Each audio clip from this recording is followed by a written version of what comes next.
to understand that. And then secondly, there is the irresponsibility of a political and military elite in Nigeria. The irresponsibility of the political elite by cashing in on this poverty. We all know what started Boko Haram. Everybody knows. It was started in Borno by the then Borno governor, Ali Sharif. He is still roaming the streets freely. Yes. When Yusuf was caught alive, who created it? The ECOMOG. Who created the ECOMOG? We have to look at the root cause in order to find a solution.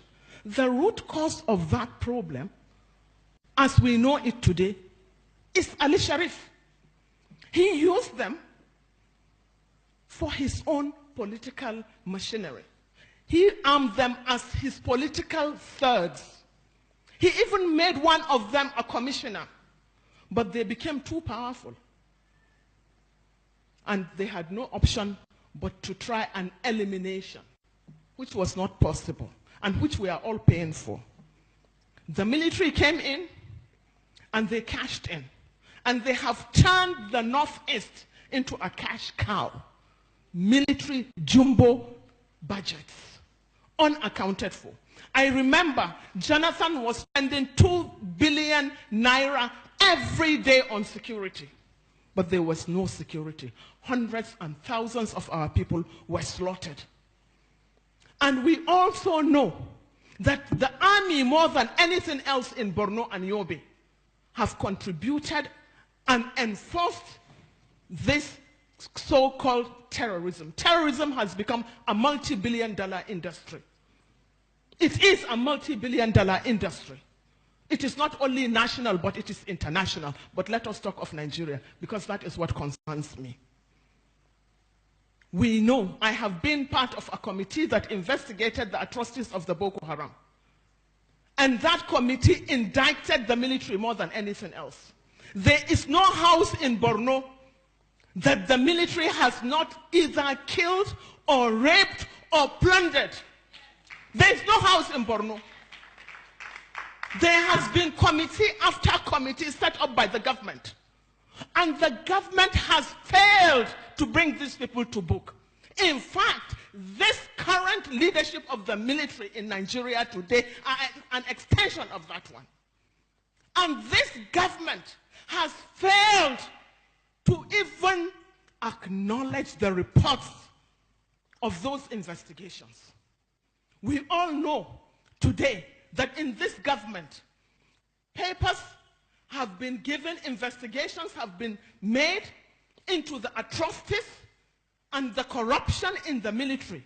We all know today that the Air Force, the papers or the investigation of the Air Force has been made public.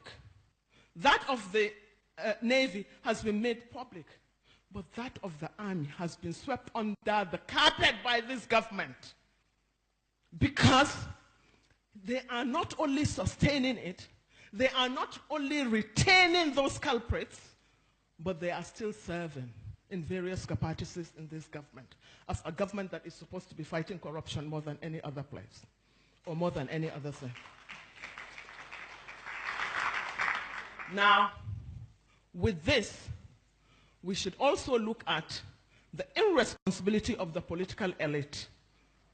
The political elite in this country have done nothing but to cash in on this poverty, on this ill education of the mass majority of Nigerians. They use them, they have used you and turned your psyche into slaves, slaves of religious and ethnic manipulations. No one has ever seen the son of a governor even going out to campaign. No one has ever seen the son or the daughter of the president going out to campaign. And no son of even a councillor, not to talk of a senator or a chairman or a governor, that has been abducted or that has been slaughtered on the streets. But the idiots that call themselves the masses allow themselves to be used through religion or ethnicity to divert attention